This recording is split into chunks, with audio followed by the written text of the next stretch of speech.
Kamlesh ji, you can begin. Namaste. I'm Kamlesh Kapur speaking. It is currently the 21st session, um, and the topic is Rise of the Vardhan Dynasty. And then in between, we have to see what was going on in the periphery areas and what were the dangers coming from the Northwest or Central Asia. So, now, today's theme is very important. It is not about the dynasty which started and which vanished, how long it lasted, but it brings out the strength of the core. In any, whether it is a monarchy or a democracy, what is going on the border states, in other words, border kingdoms, and how porous is the border, how vulnerable are the passes. So this is the main theme, the relation between the strength of the core and that of the periphery. And that is something which is relevant today as it was all these mm, millennia ago. Often the core is weak, and that is why, I mean, it becomes complacent or just weaker, depending on the king or the advisors. More often, the periphery kingdoms betray. And this is what I want to stress on, that if the periphery states, currently in India, for example, Bengal, West Bengal is the periphery state, land, land border, and Punjab is a periphery state. Gujarat is also a periphery state. Kashmir is a periphery state. So any weakness at this point, these points, or betrayal or weakness, or simply lethargy, that it doesn't matter to us. So these are the factors which have been playing all through history, Indian history, and probably will continue, no matter what kind of government we have. So the rise and fall is almost like cyclical. So far, you must have noticed that the for 200 years a dynasty lasts, and then thereafter something happens. One of those factors they happen, and then the everything goes into chaos, political turmoil, or simply, like internecine warfare. So it is almost like cyclical. Every 200 years, it falls, something else happens, you remain on the bottom, then something rises and stays, things become calm. So now, since it is cyclical, it is essential to understand, can we learn lessons from the past to break this pattern? If we are able to figure out how to break this pattern, then there is some reason, a very valid reason, to learn from history and learn about ancient times. What happened? How did the civilizations disappear? Totally. So, an Indian civilization is the only surviving civilization and cultural fabric that has survived all these millennia. And yet it is downplayed as if, India doesn't exist even on the map of the world. So, having said that, this is the thrust that, and that this lesson is relevant for all those people who are going into administration or who are doing management courses and history is in focus, or even as a subject being taught to build the relevance to the present and examine the present circumstances in the light of all that happens. For example, when Holocaust happened, the Jews vowed that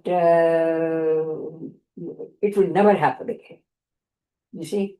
So when that kind of vow, pledge is taken, people are vigilant that it should not happen. So that is the kind of thing that people in administration, in management of any kind of management, they have to learn. So Guptas were at the top, and it is considered the golden period. Why did the golden period didn't last?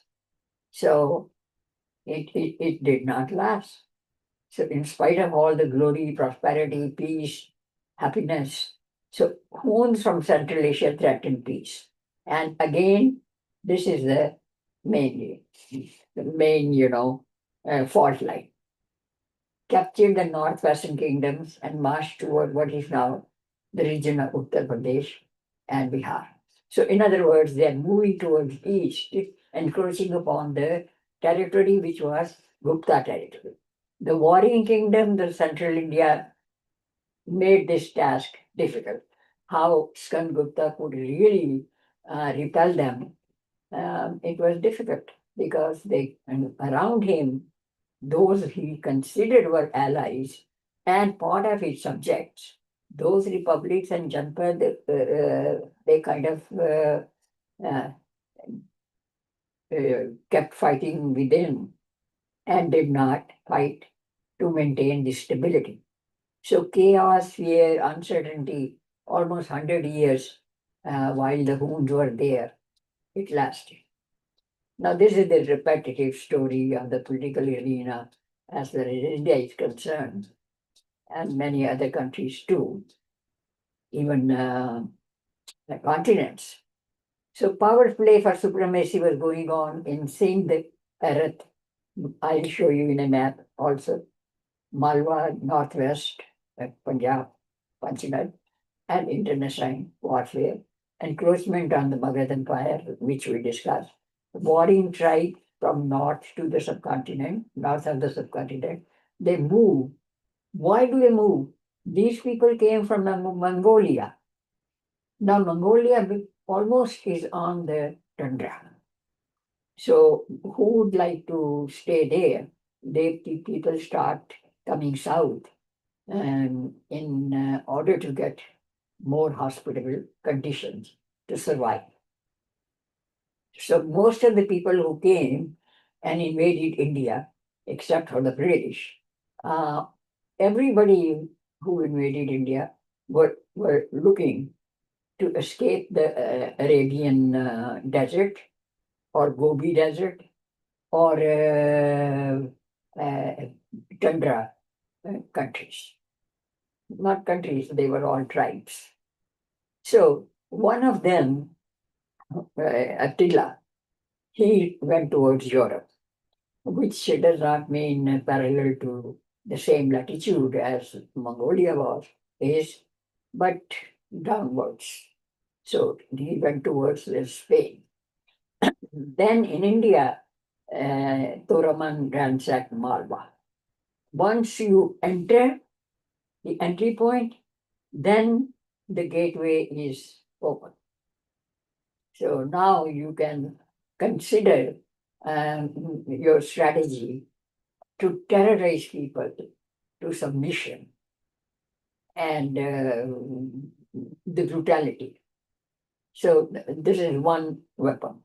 The other is to gain the local people to your side. However, these Huns, many people pronounce it as Huns. I'm not sure if Mongolians call them Huns or Huns, but in India they call them Huns. His successor, Mehergul, conquered really vast territory. And he was so brutal that people used to, like mothers, if the kids didn't sleep, they would tell them, Mehergul is coming. So you better get back to your bed and sleep. So, that kind of fear was overpowering in those areas. So the next century saw the entire northern India in chaos, bondage. Nobody could stop these brutalities because basically, culturally, there is one weakness in among Indians that they are not prepared for war. War is their ultimate choice when nothing else is possible. You see? So most Hindus would think that, "Oh, all right, let them come, they will become, it's a political change." You see? That is the mistake we make, that it is a political change, so what? And we have seen so many dynasties coming, going, not lasting. So this is a cultural kind of thing that we will rather not fight. And that continues even today.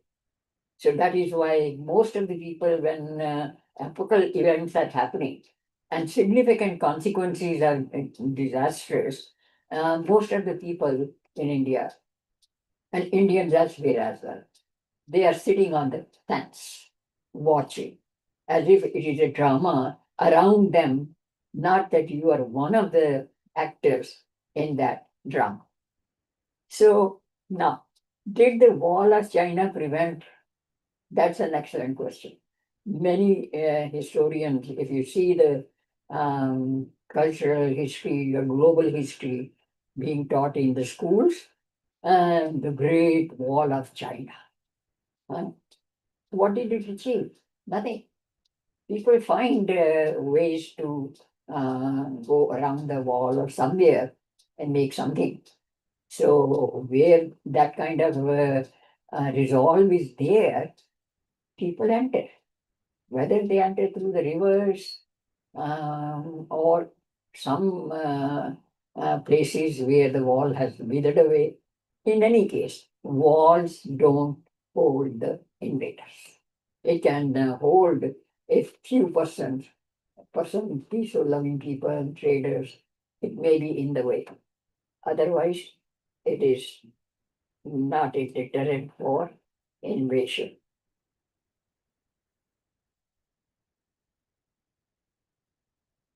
Okay. So this power play was going on.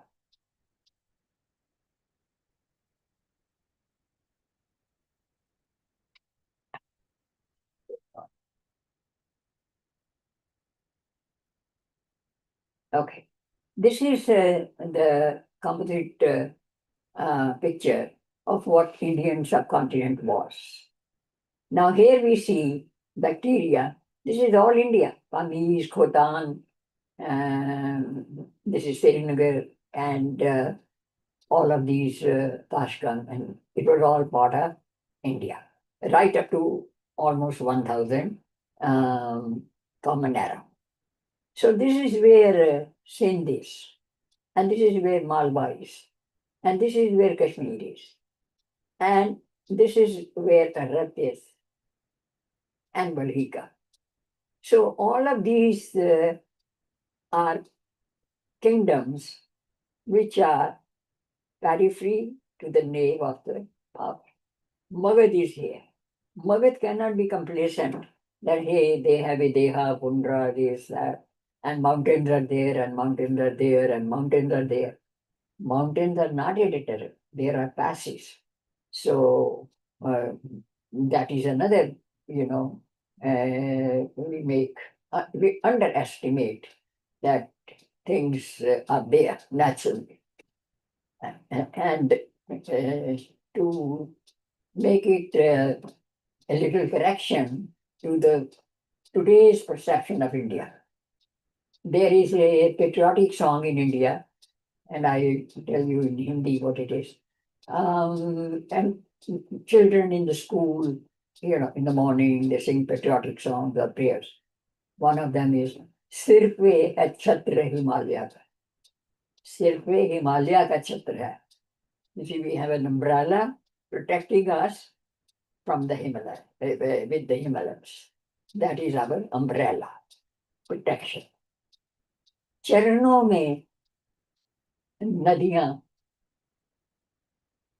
सर्वत्र हैं. So these are all the deltas which are protecting us and making us. These are the deltas, and these are the deltas, right? And then it says that there is no other country like this so well protected. So what happened to the Himalayas?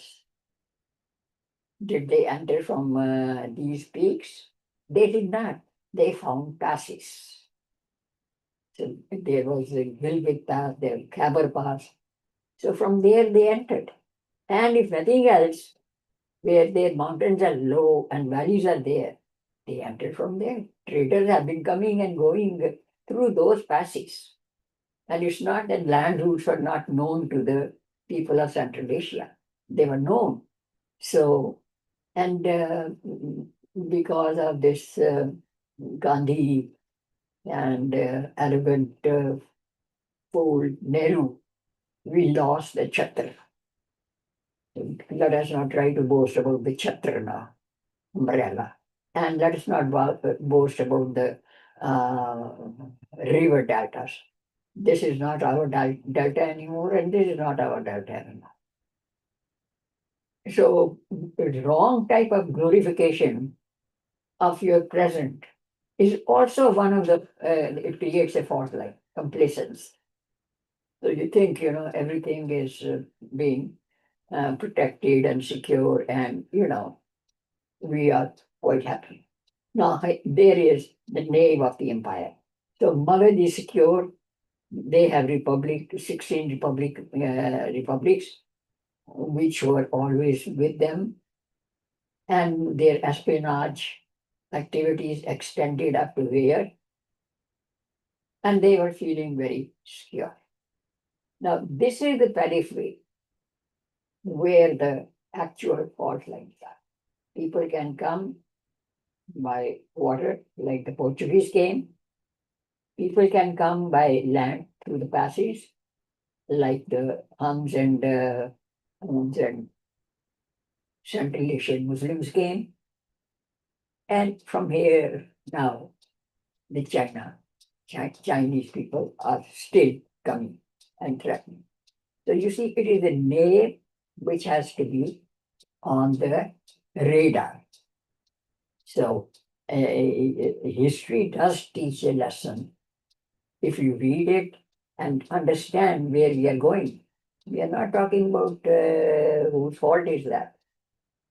These are the fault lines, whether they are cultural, political, or social, or just simple human nature of betrayal and greed. Now, Mongolia to Europe and India, I explained already. Huns came from Mongolia, marched southward, westward. Magad was the core. Gateway was open for various reasons. Skandagupta could not hold by himself, and that continued for almost 100 years. These outsiders were not the same kind of invaders. You see, they were like Greeks. They had come for the kill, and they had no mercy. They will not hesitate to kill the Brahmins or unarmed farmers. They would kill anybody to gain the control. And this is another issue that bothers Indians so much, that invaders will always be there, no matter how peaceful you pledge to be as a foreign policy. And saying that since we are neutral, nobody has any reason to invade us. In fact, neutrality is as much as fault, because your friends consider with suspicion, and your enemies keep an eye on which side are you in any kind of ambush or conflict. So being neutral is not a fun place to be. It is good to have allies, and lot of allies all around you. So these outsiders were not the same kind. They were brutal. So they will kill anybody. and take away women as slaves. And this is the cultural ethos of India still has not understood this. That the type of enemies we are dealing with today dealt with yesterday. We have still not embraced that part. So, my own feeling is at this stage in my life that one page should be made about this alone, the relationship between core and periphery, recognizing what the enemies can take advantage of, from where and from which side and how, and be prepared. Uh, uh, Closing the eyes and saying that no, no, no, nothing to worry, nothing to worry. And Nehru said, let them take entire Himalayas, nothing grows there, and let us give them gift so that they are our brothers. And this whole business of brotherhood boggled all the Indians because Mahatma Gandhi kept on chanting that Hindu Muslim bhai bhai. And there is a very interesting observation in one of the American series. The prime minister says that you to the deputy prime minister, his own deputy prime minister, he says that you, of course, are my friend. He says in politics, there is no friend. Either they are allies or they are enemies. If you see, this is as recent as 10 years back that I saw that episode. So, rules of warfare have to be brushed up. Again, a king has 1,000 elephants. What are they going to do? Fast moving vehicles. What need is? The Arabians did not come on camels, they found horses. And their weapons were not wood edged or bronze edged. Their weapons were very fine steel. And surprisingly, by 700 Common Era, Dhara, um, in the middle of Gujarat and Maharashtra at that time, they were able to make the thrust quenching steel, which means that it is so fine that you can see the lines in that. They knew how to make those rust proof. And yet we were not using them. We were doing conventional, bronze etched or copper etched kind of. So, we did not catch up with the world as far as our estimating our weaknesses or strengths. So, what was the impact? The rules of warfare had to be changed. Enemy then enemy. So, impact on society. In order to alleviate that impact, people have to rise above Gandhi's and Nehru's and the whole coterie of idiots who talk about peace when everybody is fighting. So efforts at assimilation. This again is a thing which a few people deny that assimilation is not possible because the cultural base is either not there with the enemy, or if it is there, it is not on the same level. If they are going to be assimilating with you, it is by imposing their standards and norms on you. So this is another thing that went wrong by the time the Muslims started coming, and almost the time of just after Huns and after the Vardhan. So they did not assimilate, even though some of them worshipped Shiva. But then that ends there. And about 100 years, culture ethos was really in a bad shape. So now new powers are rising. Obviously, from chaos comes some kind of order. From Kanauj, Pushpabhuti came, and then Vardhan dynasty started, and kingdom expanded. Kanauj became capital. Patliputra and Ujjain still remained very powerful cities and important learning centers, but at the same time, other places were becoming more important. And then Harsh tried to annex the territory of Chalukyas also, which he failed to do. And uh, for the Vardhans, Vindhya Mountains and Narmada River, that remained the boundary. But the empire that he created up to in northern India, that was vast, and he maintained friendly relations with the foreigners.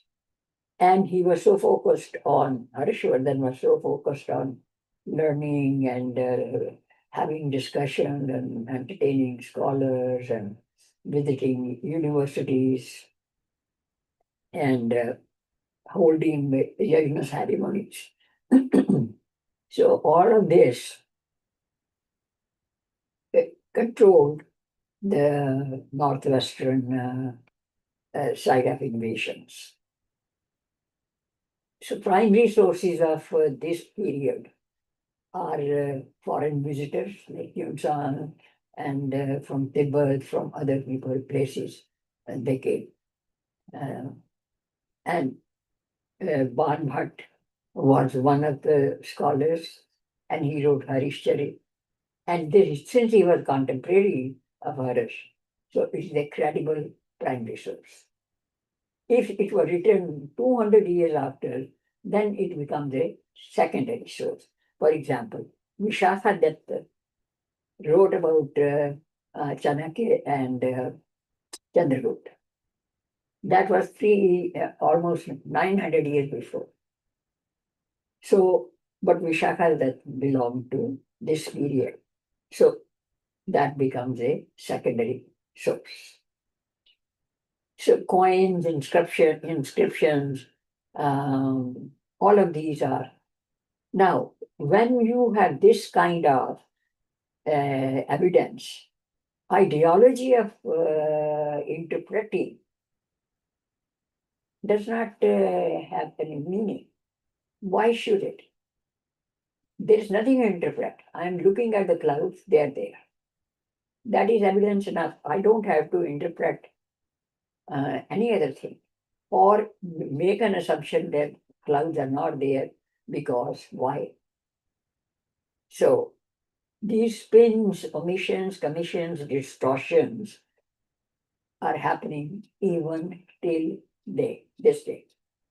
I wrote my book in 2010, and Historical Society Center of India, Indian Historical Center, Research Center of Research, yes, that is ICHR. They just put it aside.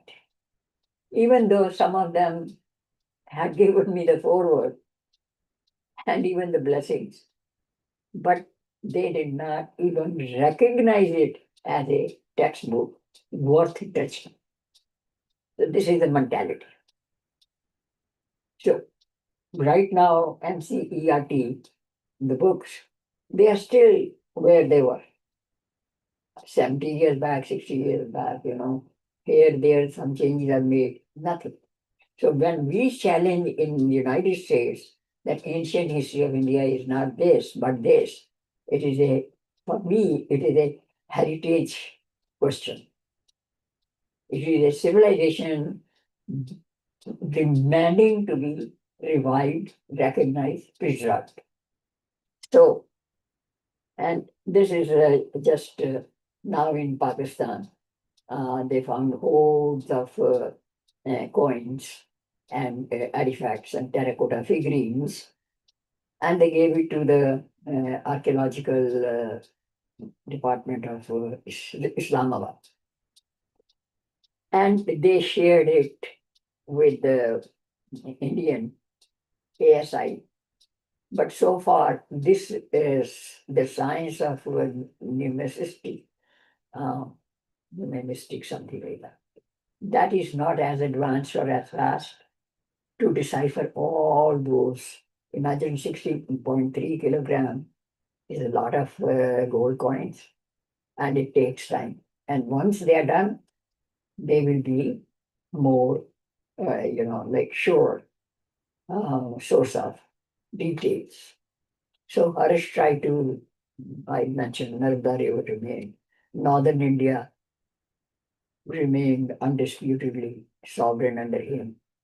He created political stability, unity, cordial relations, foreign policy, and foreign visitors came and they took away original manuscript scripts to Tibet and China. This is another kind of stupidity. Now we are looking for those original manuscripts. And we thought they are safe in Tibet. Nobody will touch it. Learning centers, monastery, viharas, all destroyed. And China. You know what is happening there. So during his time, great advances were made in literature, education, universities. Foreign scholars came study in Nalanda, architecture, music, religious philosophy, everything.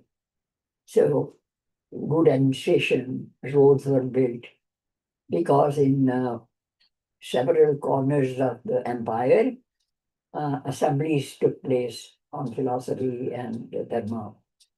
So it facilitated, traveling by making inns, taverns on the way, dig up wells, source of water, and make roads. So all of these things happen, and they help the people. And Harsh himself was tolerant of all faith traditions, but he himself was Hindu. And every 5 years he would perform a yajna ceremony in Prayag, which is Allahabad. And charities, the usual thing, after yajna they give charities and treasury. And in one of the one of the yajnas, which is a 12-yearly cycle, uh, he even gave his own clothes and ornaments in charity. And he begged his sister to give him clothes. So, this is an extreme of charity. But then these might be legends also. Because the writers who are contemporaries, um, excuse me,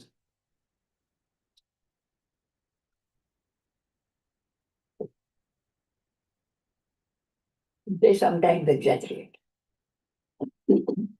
Just like just like Wordsworth said that I saw thousands of daffodils. He didn't count them. He simply, made an estimation of them. Many, undescribable number, numerous. So that way, legends are born. So he worshipped Shiva and Suryadeva and held the Noj assembly. And Banabhatta gave details about this. And he gives how he ruled. The king personally looked to the administration.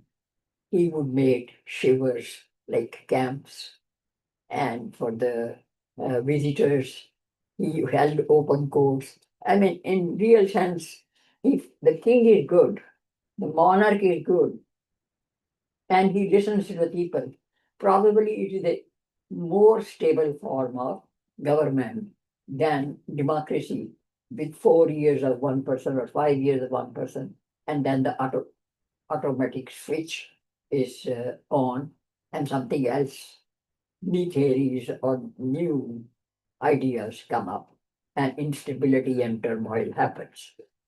So far-reaching achievements were that he uh, wove together all the panchayats And panchayats were further organized into higher bodies, and the word was khap.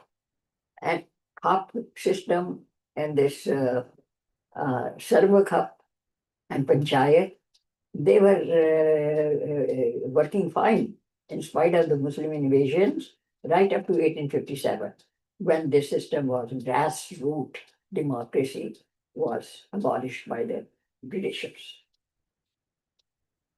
So Hirsch himself was writer. These are the books he wrote, and then uh, some people wrote about Shiva and Arjun and commentary on Dharma Sutras, and Dandin wrote these books. They were all part of this era. Not necessarily Hirsch, but that dynasty, 6th, 7th, 8th century AD, common era. So this period witnessed flourishing intellectual creativity and cooperation between the learners, scholars from all different places from Asia. So Hume Sang was one of the foreign visitors, and he wrote extensively. And even though he was a very well-off person, but he came for a pilgrimage to India. So he traveled through Bami and Budhal, where there were bacteria, Kabul. And he learned languages, Sanskrit, learned philosophy, went to Nalanda, and stayed in Assam for some time. So King Harsh invited him, and in honor of him, he held the Kannauj assembly, which is Buddhist assembly. It's a period of religious openness, tolerance, and that continued up to 11th century, and then the experience is totally uh, unimaginable. During this period, the center of learning shifted to Kannauj. After further attacks, it moved to Ujjain, and then it moved further south. When the Muslims came and invaded the northwest India, the scholars, mathematicians, astronomers, doctors, they all picked up their manuscripts and their sacred books, and they went to south of the Vindhyachalmad. So, lesson, always have strong allies at the periphery. And walls and mountains cannot protect people, vigilance does. This is the conclusion of the entire lesson. And this is something we can learn. You cannot have borderless country. Country is a country when there are borders. And nation is a nation when it has boundaries, which enemies cannot come and threaten the civil society or break laws. This is a lesson. If we are vigilant, democracy survives. If not, then chaos happens. And I have been for 55 years in this country. I have seen it here. I have been in administration in India, and I am in touch with Indian scholars and Indian political scenario. And I can really say to the next generation, regardless where they are living, always do critical thinking, always see it with your own eyes. And if somebody says that close eyes and follow me, like Gandhi did, don't do that. See with your eyes and critically think where you are, and then weigh your choices. If you think that free will is what drives human motivation, then vigilance is one component or one pillar that will hold that free will or democratic republic. Thank you very much. If you have any connected questions, we can have